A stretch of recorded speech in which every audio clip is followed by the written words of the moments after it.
नमस्कार, मी प्राजक्ता जोशी. इंडी चॅनलच्या न्यूजपेपर राऊंडअपमध्ये आपल्या सर्वांचं स्वागत आहे. आजच्या राऊंडअपची सुरुवात करूया इंडियन एक्सप्रेसने. काल पेगासस हेरगिरी प्रकरण जे होतं तर त्याच्याबद्दल सर्वोच्च न्यायालयात सुनावणी होती आणि या सुनावणी दरम्यान सर्वोच्च न्यायालयानं एक इंडिपेंडेंट कमिटी, एक समिती स्थापन करण्यासाठी मान्यता दिली. हे सर्व जे प्रकरण आहे त्याचा तपास करण्यासाठी काही लीगल आणि सायबर सिक्युरिटी एक्सपर्ट्स असे 3 एक्सपर्ट्सचा ह्याच्यामध्ये एक प्रोफेसर आहेत त्यांच्यापैकी, तर ह्या तिघांचा त्याच्यामध्ये ह्या कमिटीमध्ये समावेश आहे आणि जस्टिस R.V. रवींद्रन यांच्या अंडर ह्या कमिटीचं काम होणार आहे. या सुनावणीच्या दरम्यान सर्वोच्च न्यायालयाने काही महत्त्वाचे ऑब्झर्वेशन्स केले, काही महत्त्वाच्या गोष्टी त्यांनी बोलल्या. त्यांनी असं म्हटलेलं आहे एकतर की सेंट्रल गव्हर्नमेंटने, केंद्र सरकारने जे पेगासस हेरगिरी प्रकरणात त्यांचा कोणताही हात असल्याचं जे नाकारलं होतं तर त्यावरनं एकतर सर्वोच्च न्यायालयानं सरकारला फटकारलं. त्याचबरोबर त्यांनी असं सुद्धा म्हटलं की राष्ट्रीय सुरक्षेचा विषय घेऊन किंवा राष्ट्रीय सुरक्षेचं कारण देऊन सरकार अशा प्रकारे कुठल्याही गोष्टीतनं त्यांचे हात मोकळे करू शकत नाही किंवा कुठल्या प्रकारची अशा प्रकारची हेरगिरी असेल किंवा अशी कोणतीही शक्यता असेल तर ते जस्टिफाय करू शकत नाही. फक्त म्हणजे असं ब्लँकेट कोणत्याही गोष्टीवर ते हे जस्टिफाय करू शकत नाही जस्ट बिकॉज नॅशनल सिक्युरिटीचा इश्यू आहे असं सांगून हा नॅशनल सिक्युरिटी हे कारण त्यांना फ्री पास देऊ शकत नाही सर्व नागरिकांची प्रायव्हसी भंग करण्याचा आणि त्यामुळेच त्यांनी ह्या प्रकरणी एकदम कडक तपास होणं गरजेचं आहे हे नमूद केलं. अनंतकृष्णन जी यांनी आज ही बातमी दिलेली आहे. या सुनावणीबद्दलचा जो सविस्तर रिपोर्ट आहे तो त्यांनी दिलेला आहे. त्याला जोडून अजून एक बातमी आलेली आहे ज्याच्यामध्ये ओव्हरऑल परत एक अपूर्व विश्वनाथ यांनी थोडंसं की सर्वोच्च न्यायालयाने कशा प्रकारे जे सिटिझन्सची जी राईट टू प्रायव्हसी असतो किंवा मग फ्रीडम, प्रेसचं जे फ्रीडम असतं, पत्रकारांचा जो हक्क असतो, त्यांचे जे सोर्सेस आहेत ते गोपनीय ठेवण्याचा, तर ह्या सर्व गोष्टी ज्या आहेत त्या नागरिकांच्या, पत्रकारांच्या हक्काच्या आहेत आणि त्या गोष्टींवर, त्या हक्कांवर गदा येता कामा नये असं त्यांनी काल कोर्टात असं सर्वोच्च न्यायालयाच्या न्यायाधीशांनी काल कोर्टात म्हटलेलं आहे. त्याबद्दलचा सुद्धा सविस्तर रिपोर्ट आज इंडियन एक्सप्रेसने केला आहे. साधारण वर्षभरापूर्वी म्हणजे गेल्या वर्षीच्या ऑक्टोबरमध्ये मुंबईत अचानक मोठ्या प्रमाणात वीज पुरवठा खंडित झाला होता 12 ऑक्टोबर या दिवशी आणि या सर्वाची याच्यावर तपास चालू होता की अचानकपणे ही पॉवर आउटेज कशी काय झाली होती आणि त्याच्यामागे नक्की कारणं काय होती. त्यामागे काही चायनीज हॅकर्स असल्याचं मध्ये समोर आलं होतं की हॅकिंगमुळे कोणीतरी काही चायनामधल्या हॅकर्सनी हॅक केल्यामुळे हे झालं असल्याचं म्हटलं जात होतं. मात्र एक रिपोर्ट त्याच्यानंतर आला ज्यांनी अशा प्रकारची कोणतीही हॅकिंगची जी शक्यता होती तर ती पूर्णपणे नाकारली होती आणि त्यांनी असं म्हटलं होतं की खरं तर नियोजनातलं आणि व्यवस्थापनातलं जे मिसमॅनेजमेंट होतं काही आणि जो समन्वय नव्हता वीज कंपन्यांमध्ये किंवा ज्या डिस्ट्रीब्युशनच्या लाईन्स असतात त्यांच्यामध्ये आणि ट्रान्समिशनच्या ज्या लाईन्स असतात तर त्याचा मेंटेनन्स व्यवस्थित न झाल्यामुळे असे वेगवेगळे फॅक्टर्स एकत्र येऊन हा वीज पुरवठा खंडित होण्याचा प्रकार घडला होता. याबद्दलचा रिपोर्ट स्टेट एनर्जी डिपार्टमेंटने नुकताच कालच मंत्रिमंडळाला सबमिट केलेला आहे आणि त्याच्यावर पुढं काय करता येईल जेणेकरून अशी घटना परत घडू नये तर या बाबतीतले त्यांनी काही सूचना त्याच्यामध्ये दिलेल्या आहेत. आज योगेश नाईक यांनी मुंबईवरून हा रिपोर्ट केलाय. भारताने नुकताच कोविड लसीकरणामध्ये 100 करोड लसीकरण करण्याचा टप्पा जो आहे तो पार केलेला आहे. मात्र अजून सुद्धा देशात आणि आपल्या राज्यात सुद्धा कोविडचा दुसरा डोस घेतलेल्यांची संख्या त्या मानाने बरीच कमी आहे. पहिला डोस बऱ्याच जणांनी घेतलेला आहे मात्र अनेक जणांनी दुसरा डोस अजून घेतलेला नाहीये. तर त्याबद्दलचे आकडे काल राज्याच्या आरोग्य विभागानं रिलीज केले. डॉक्टर प्रदीप व्यास जे आहेत, जे ॲडिशनल चीफ सेक्रेटरी हेल्थ आहेत महाराष्ट्राचे, तर त्यांनी असं म्हटलेलं आहे की जवळपास 60 लाख लोक महाराष्ट्रात कोविशिल्डच्या दुसऱ्या डोससाठी ड्यू आहेत आणि त्यांनी अजून घेतलेलं नाहीये. तर जवळपास 15 लाख लोक हे कोवॅक्सिनच्या दुसऱ्या डोससाठी ड्यू आहेत आणि सरकारने सर्वांना अपील केलेलं आहे, आवाहन केलेलं आहे की लवकरात लवकर टाईम फ्रेम जी आहे आणि जी एलिजिबल डेट्स असतील तर त्या डेट्सना सर्वांनी त्यांचा दुसरा डोस हा वेळेत घ्यावा. आज अनुराधा मास्कर यांनी याबद्दलची सविस्तर बातमी केली आहे. गडचिरोलीच्या एटापल्ली आणि भामरागड ह्या 2 तालुक्यांमध्ये काल मोठ्या प्रमाणात आंदोलन झालं. गेले अनेक दिवसांपासून खरं तर हे आंदोलन चालू आहे. सुरजागड खाण प्रकल्प जो आहे तर त्याच्या विरोधात गडचिरोलीतली आदिवासी जनता मोठ्या प्रमाणात आंदोलन करते. बरेचसं मेनस्ट्रीममध्ये आपण याबद्दलचं फारसं कव्हरेज बघत नाही आहोत, पण आज इंडियन एक्सप्रेससाठी विवेक देशपांडे यांनी एक अतिशय सविस्तर मोठा रिपोर्ट याचा दिलेला आहे. UAPAच्या आरोपाखाली सध्या जेलमध्ये असलेले गौतम नवलखा यांना नुकतंच अंडा सेलमध्ये परत टाकण्यात आलं असे रिपोर्ट्स आपण बघितले होते, वाचले असतील पेपर्समध्ये, TV वर पण आपण ह्याबद्दल बघितली असेल कव्हरेज.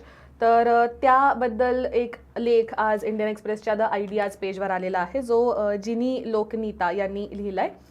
त्या पॉलिटिकल सायन्स आणि इंटरनॅशनल रिलेशन्सच्या प्रोफेसर आहेत ड्र्यू युनिव्हर्सिटीमध्ये. या लेखाची हेडलाईन आहे ब्रेकिंग द प्रिझनर.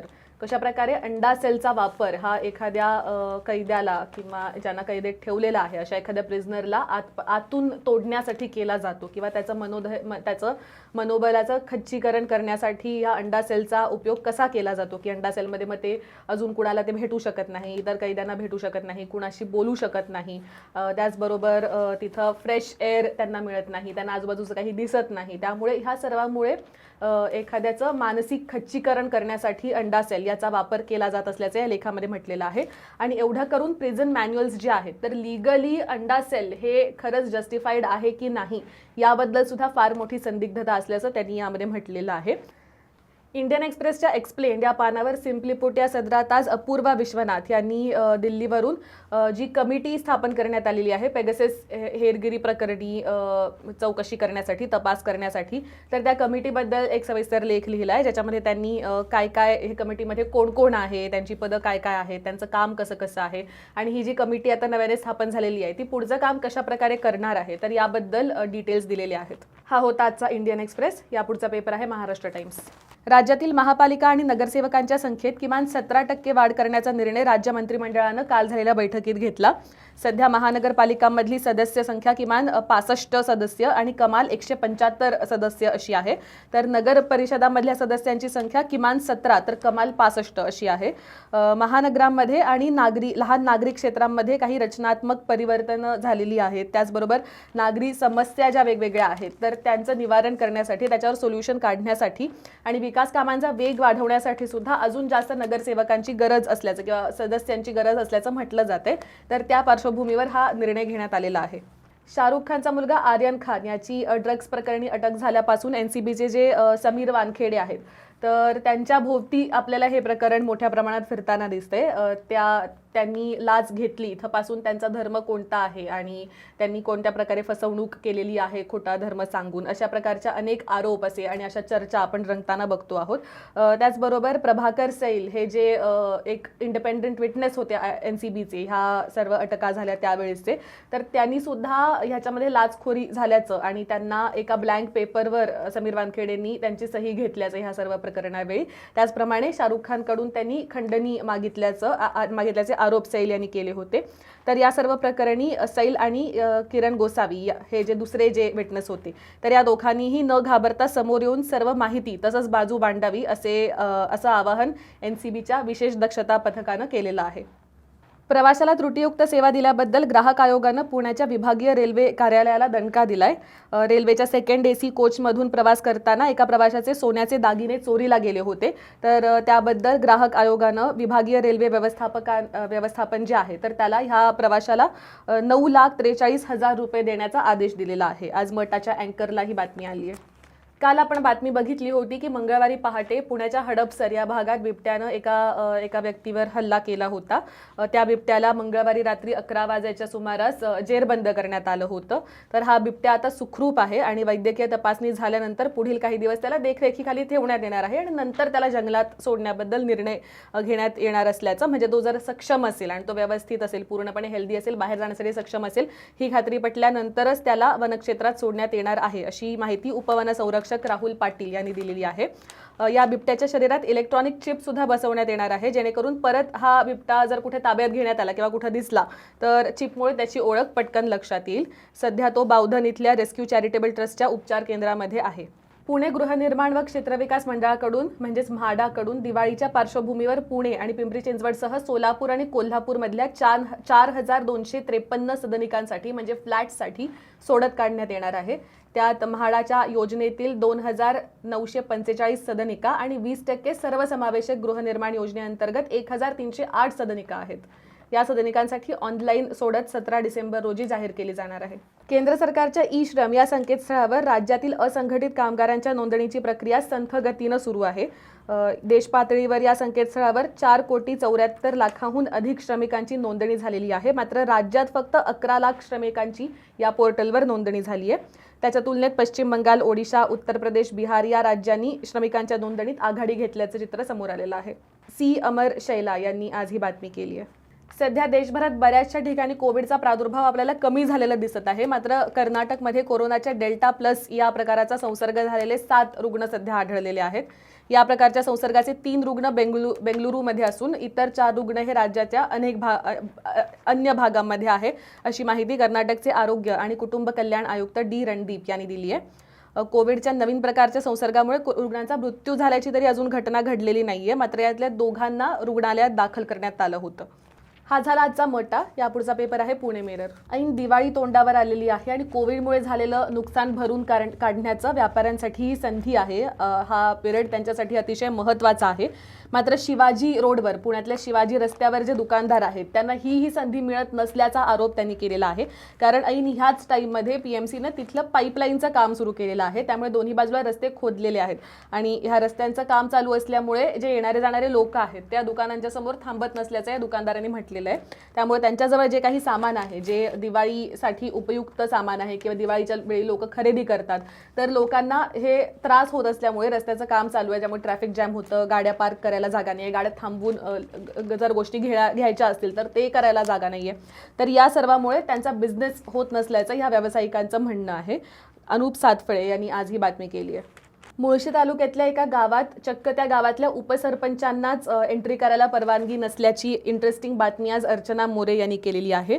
मुळशी तालुक्यातलं जामगाव हे जे गाव आहे, तर तिथं जे डेप्युटी सरपंच आहेत विनोद सुर्वे, तर त्यांची एका बिल्डर बरोबर तिथल्या खडाजंगी झाली, त्यांच्याबरोबर वादावादी झाली आणि ह्या कॉन्फ्लिक्टमधनं खरं तर तो बिल्डर जो होता तर ते दोघेही बिझनेस पार्टनर्सच आहेत. मात्र ह्या वादावादीमुळं तिथलं सत्र न्यायालयानं असा निर्णय घेतलेला आहे की ते गावामध्ये एंटर करू शकत नाही. त्यामुळे चक्क उपसरपंचांनाच त्यांच्या गावामध्ये एंट्री करता येत नाही, असा प्रकार तिथं घडलेला आहे. हा होता आजचा पुणे मिरर. या पुढच्या पेपर्सकडे वळण्याआधी मी तुम्हा सर्वांना एक अपील करू इच्छिते. आपल्याला माहितीच आहे की इंडी जर्नल हे एक रीडर फंडेड आणि इंडिपेंडंट न्यूज पोर्टल आहे आणि आमचं काम असंच कंटिन्यू करत राहण्यासाठी आम्हाला तुम्हा सर्वांच्या सपोर्टची गरज आहे. आमच्या वेबसाईटवर आम्ही दररोज वेगवेगळ्या विषयांना हात घालणाऱ्या बातम्या करत असतो, ज्यामध्ये काही लोकल अपडेट्स असतात, काही नॅशनल बातम्या असतात, इंटरनॅशनल बातम्यासुद्धा त्याच्यामध्ये असतात, ज्या इंग्लिश आणि मराठी या दोन्ही भाषांमध्ये असतात. तर आमच्या वेबसाईटला नक्की भेट द्या. इंडी जर्नल याच नावानं आमचं एक यूट्यूब चॅनलसुद्धा आहे. त्यावर तुम्हाला वेगवेगळे व्हिडिओ, रिपोर्टाजेस, एक्सप्लेनर व्हिडिओज, काही इंटरव्ह्यूज हे बघता येतील. आमचं हे चॅनलसुद्धा नक्की सबस्क्राईब करा. या व्यतिरिक्त फेसबुक, इंस्टाग्राम, ट्विटर या सर्व सोशल मीडियावर सुद्धा आम्ही आहोत. यावरचे आमचे हँडल्स जर तुम्ही फॉलो केलेत तर आमचा सर्व कंटेंट आम्हाला सोपेपणी तुमच्यापर्यंत पोहोचवता येईल. या व्यतिरिक्त इंडी रेडिओ या नावाचं एक आमचं ॲपसुद्धा आहे. जर तुम्ही या व्हिडिओचं डिस्क्रिप्शन बघितलं तर त्यामध्ये तुम्हाला गुगल प्ले स्टोअरची लिंक दिसेल, ज्यावर क्लिक करून तुम्ही हे ॲप डाउनलोड करू शकता. आमच्या वेबसाईटवरचा कंटेंट तर ऑडिओ स्वरूपात ह्याच्यावर तुम्ही ऐकूच शकता. त्याचबरोबर इतरही अनेक audio specific app specific programs ह्याच्यावर आहेत. काही पॉडकास्ट आहेत, काही इंटरव्ह्यूज आहेत, ऑडिओ रिपोर्ट्स आहेत. दररोज रात्री आम्ही एक न्यूज बुलेटिनसुद्धा त्याच्यावर आणत असतो. तर ह्या सर्वाचा ॲक्सेस तुम्हाला मिळेल जर तुम्ही हे ॲप डाउनलोड केलं तर. या डिस्क्रिप्शनमध्ये तुम्हाला अजून एक लिंक दिसेल, त्यावर क्लिक करून तुम्ही आम्हाला आर्थिक सहकार्यसुद्धा करू शकता. तर आता आपण वळूया पुढच्या पेपरकडे, जो आहे लोकमत. लोकमतची आजची हेडलाईन, आजची आपली हेडलाईन ऑफ द डे आहे. ही हेडलाईन आहे वानखेडे धर्मसंकटात. मगाशी मी म्हटल्याप्रमाणे आर्यन खानची ड्रग्स पार्टी प्रकरणी अरेस्ट झाली, त्याच्याबरोबर इतरही काही जणांची अरेस्ट झाली होती. आणि NCBचे जे समीर वानखेडे आहे, तर आता त्यांच्या भोवती हे प्रकरण मोठ्या प्रमाणात फिरताना आपल्याला दिसतंय. तर त्यांच्या धर्माच्या मुद्द्यावर हा वाद येऊन ठेपलेला आहे की समीर वानखेडे हे खरं तर मुस्लिम होते आणि त्यांनी धर्मांतर केलं. तर याबद्दलचे आरोप अल्पसंख्याक मंत्री नवाब मलिक यांनी केले होते आणि त्याबद्दल आता मोठ्या प्रमाणात चर्चा सुद्धा सुरू आहे. तर या वादासंबंधित ही बातमी आहे याची आणि हेडलाईनसुद्धा त्यालाच अनुसरून देण्यात आलेली आहे. महाराष्ट्रात जेव्हा भाजप शिवसेनेचं सरकार होतं तर त्यावेळेस जी जलयुक्त शिवार अभियान जे लॉन्च करण्यात आलं होतं, तर आता महाविकास आघाडीनं सत्तेत आल्यानंतर त्यावर एक चौकशी सुरू केली होती. त्यामध्ये जे काही अनियमिततेचे किंवा भ्रष्टाचाराचे आरोप होते तर त्याच्यावर ही चौकशी सुरू करण्यात आली होती. तर लोकमतने नुकतीच बातमी दिली होती की महाविकास आघाडी सरकारनं या अभियानाला, जलयुक्त शिवार अभियानाची जी काही चौकशी होती तर त्याला त्यांनी क्लीन चिट दिली असल्याचं त्यांनी म्हटलं होतं. तर या वृत्तानं काल खळबळ माजली. जलसंधारण विभागाच्या अतिरिक्त मुख्य सचिवांनी लोकलेखा समितीसमोर दिलेल्या साक्षीच्या आधारे हे वृत्त देण्यात आलं असल्याचं लोकमतचं म्हणणं आहे. मात्र क्लीन चिट अजून सुद्धा देण्यात आलेली नाहीये असं राज्य सरकारने म्हटलंय. मला वाटतंय आपण गेले अनेक दिवस राऊंडअपमध्ये आरोग्य भरतीच्या ज्या परीक्षा होत आहेत, गट क आणि गट ड ह्यामधल्या पदांसाठीच्या ज्या परीक्षा आहेत, तर त्यामध्ये जो काही सावळा गोंधळ होतोय, तर त्याबद्दलच्या बातम्या आपण दर काही दिवसांनी सारख्याच बघतोय. आपण काल परवा तर कंटिन्युअसली ह्याबद्दलच्या बातम्या बघतोय. आज सुद्धा बीडवरून सोमनाथ खताळ यांनी ह्याबद्दलची एक अतिशय धक्कादायक बातमी केली आहे. बीडमध्ये एका उमेदवाराला चक्क 34 हॉल तिकीट्स आले आणि ह्या प्रत्येक हॉल तिकीटवर परीक्षा केंद्र तसंच परीक्षा क्रमांक, बैठक क्रमांक हा वेगवेगळा होता. त्यामुळे या व्यक्तीनं परीक्षा नक्की द्यायची कुठं आणि कशी हा प्रश्न निर्माण झालेला आहे. आणि या निमित्ताने परत एकदा आरोग्य विभागाचा तसंच न्यासा ही जी कंपनी आहे जी ह्या परीक्षा कंडक्ट करते, तर त्यांचा गोंधळ सगळ्यांसमोर आलेला आहे. 15 ऑक्टोबरपासून राज्यात गाळप हंगाम चालू झालेला होता, ऊस गाळप हंगाम. मात्र अजूनपर्यंत राज्यात फक्त 27 साखर कारखाने सुरू झाल्याची बातमी आज लोकमतनी केलेली आहे. गाळप हंगाम सुरू होऊन सुद्धा अजूनपर्यंत सर्व कारखाने का सुरू होत नाहीये, त्यामुळे ऊस तोडणी कामगार तसंच शेतकरी हे सध्या अस्वस्थ आहेत, चिंतेत आहेत. आर्थिक अडचणींचं कारण मोठ्या प्रमाणात कारखाने देताना दिसत आहेत की ते गाळप हंगाम आर्थिक अडचणींमुळे सुरू करू शकत नाहीत असं काही कारखानदारांचं म्हणणं आहे. हा होता आजचा लोकमत. यापुढचा पेपर आहे द हिंदू. गेल्या आठवड्याभरापासून आपण केरळ आणि तमिळनाडूच्या सीमेवर असलेल्या मल्लपेरियार डॅम बद्दलच्या बातम्या बघतोय. केरळ आणि तमिळनाडू ह्या दोघांमध्येही या डॅमवरनं बरेच वाद आहेत. पाण्याच्या वाटणीवरनं पण आहेत, पाण्याचा विसर्ग करण्याच्या पद्धतीवरनं सुद्धा त्यांच्या ह्या दोन्ही राज्यांमध्ये मतभेद आहेत, वादावादी आहे. तर सध्या सर्वोच्च न्यायालयात त्याविषयीच्या सुनावण्या चालल्या होत्या आणि केरळमध्ये जो काही हाहाकार झाला त्याच्यानंतर भरपूर डॅम्समध्ये पाण्याची पातळी वाढण्याची शक्यता होती, पाण्याचा विसर्ग वाढून पूर परिस्थिती अजून बिकट होण्याची शक्यता होती, ज्याच्यामध्ये मल्लपेरियार डॅमचा सुद्धा समावेश होता या सर्व डॅम्समध्ये. तर ह्या धरणाची जिथं पाणी साठतं तर ती जागा तमिळनाडूमध्ये आहे. त्याच्यामुळे किती सर्वोच्च पातळी पाण्याची किती असली पाहिजे हे ठरवण्याचे अधिकार तमिळनाडूकडे आहेत. मात्र पाण्याचा विसर्ग केल्यानंतर ते पाणी पेरियार नदीत येतं, जी नदी केरळमधून वाहते. त्याच्यामुळे अचानक पाणी जर मोठ्या प्रमाणात सोडलं तर त्यामुळे पूर परिस्थिती जी आहे ती केरळमध्ये निर्माण होते. त्यामुळे केरळचं असं म्हणणं होतं की पाणी किती म्हणजे 137 फीट पाणी झाल्यानंतर म्हणजे पाणी हे मॅक्झिमम लेवल असावी, त्याच्याहून जास्त पाण्याचा साठा होऊ देऊ नये, जेणेकरून जेव्हा पाणी सोडलं जाईल तेव्हा ते अचानक येऊन खूप पूर येणार नाही नदीकाठच्या गावांमध्ये. मात्र सध्या जी कोर्टानं अप्रूव्ह केलेली लिमिट आहे ती 139 फीट एवढी आहे. आणि तमिळनाडूचं तर असं म्हणणं होतं की ही लेवल अजून वाढवण्यात यावी आणि 142 फीटवर नेण्यात यावी. तर ह्याविषयी जे काही वाद झाले, सर्वोच्च न्यायालयाने असं म्हटलेलं आहे की सध्या जी लेवल आहे ठरवलेली 139 फीट तेवढीच ती ठेवावी, कारण वाढवायचा तर प्रश्नच नाहीये. मात्र आता पाऊस थांबलेला आहे केरळमधला, त्यामुळे आत्ता तरी लगेच परत पूर परिस्थिती निर्माण होईल अशी काही शक्यता नाहीये. त्यामुळे आत्ता ही लेवल अजून कमी करण्याची काही गरज नसल्याचं त्यांनी म्हटलेलं आहे. केंद्र सरकारनं एशियन डेव्हलपमेंट बँक आणि the Asian infrastructure investment bank या दोन बँक्सकडनं कर्जासाठी अप्लाय केलेलं आहे.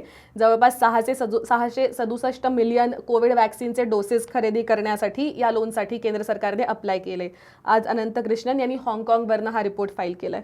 चीनमध्ये लँड बाउंड्री लॉ नावाचा एक नवीन लॉ नुकताच पास झालेला आहे. तर भारत सरकारने नुकताच असं म्हटलेलं आहे की चायनाने ह्या नवीन लॉचा उपयोग त्यांचे LACवरनं ते जे घुसखोरी करतायत किंवा जास्त भारतात घुसायचा प्रयत्न करतायत, तर ह्या सर्व त्यांच्या मूव्स जस्टिफाय करण्यासाठी त्यांनी या लॉचा वापर करू नये, या कायद्याचा वापर करू नये असं भारतानं म्हटलेलं आहे. एक्सपर्ट्सचं असं म्हणणं आहे की हा लॉ जो आहे तो चायनाने जे डिस्प्युटेड रिजन्समध्ये भारत तसंच भूतानच्या सीमावरचे जे डिस्प्युटेड भाग आहेत तर त्यावर सध्या चीनचे जे ॲक्शन्स होत आहेत, चीनचे जे कारवाई होत आहेत, तर या लॉमुळे त्या सर्व कारवाया जस्टिफाय होऊ शकतात, फॉर्मलाइज होऊ शकतात. आज सुहासिनी हैदर यांनी याविषयीची बातमी दिली आहे. हा होता आजचा द हिंदू आणि याचबरोबर इंडी जर्नलचा आजचा न्यूजपेपर राऊंडअप सुद्धा आम्ही इथंच थांबवत आहोत. दररोज आमचा राऊंडअप बघत राहण्यासाठी आम्हाला फेसबुकवर नक्की फॉलो करा आणि इंडी रेडिओ हे आमचं ॲप डाउनलोड करायला विसरू नका. धन्यवाद.